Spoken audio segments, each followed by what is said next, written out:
I think तुम्ही माझं statement ऐका नीट आणखी परत. माझं स्टेटमेंट परत ऐका.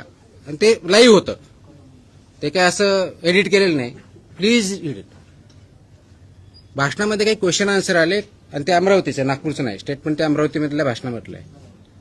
तिथं आल्यानंतर त्याच्यावरती विषय आला. त्याच्यावरती माझं कमेंट असं आहे, ते जर खाल्लं तर मी 1 महिना आजारी पडेल.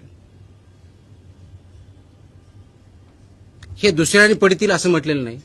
कोणी खा किंवा खाऊ नका हेही म्हटलेलं नाहीये. मी एवढंच म्हटलं की मी जर खाल्लं तर पडेल. याचा बॅकग्राऊंडही सांगतो. असं तुम्हाला कसं वाटलं असं तुम्ही म्हणा, तुम्ही खाल्लं का. 2008-9ला मी जिल्हा परिषद नागपूरला सीईओ होतो. त्यावेळेस माझ्या एक मित्राने मला ओढून नेलं होतं खाण्यासाठी.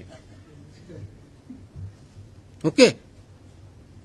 मी बघितल्यानंतरच मला अगदी एवढं लाल वाटलं की म्हणलं मी नाही खाऊ शकणार. नाही म्हणजे एकदम टेस्ट दिसतं लाल पण तेवढं तिखट नाही असं मला मित्राने सांगितलं. मग मी त्याचा एक घास खाल्ला आणि उठून आलो. मला ते तिखट वाटलं, तेलकट वाटलं. याचा अर्थ त्याच्यात मी कोणतंही ते अयोग्य खाऊ नये हे नाही. एक गोष्ट लक्षात घ्या, as a food safety commissioner म्हणून मी तिथं बोलत होतो, एक तर इंडिव्हिज्युअल बोलतो. आणि असं गृहीत धरलं एवढं ऑइली खाणं आपल्यासाठी चांगलं नाहीये. म्हणजे किती ऑइली, आता ते पर्टिक्युलर प्रॉडक्ट बद्दल बोलत नाही, इन जनरल आता तो इश्यू आलाय.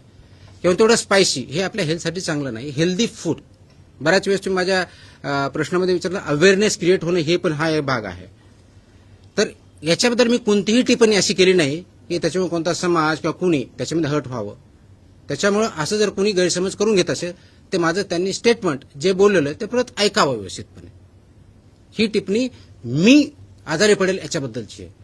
दुसरं कुणी पडेल, दुसरी कुणी खाऊ याच्याबद्दल माझी काही टिप्पणी नाही आहे त्याच्यामध्ये. सो त्याच्यावरती याच्यापेक्षा जास्त काही बोलण्याची आवश्यकता नाही.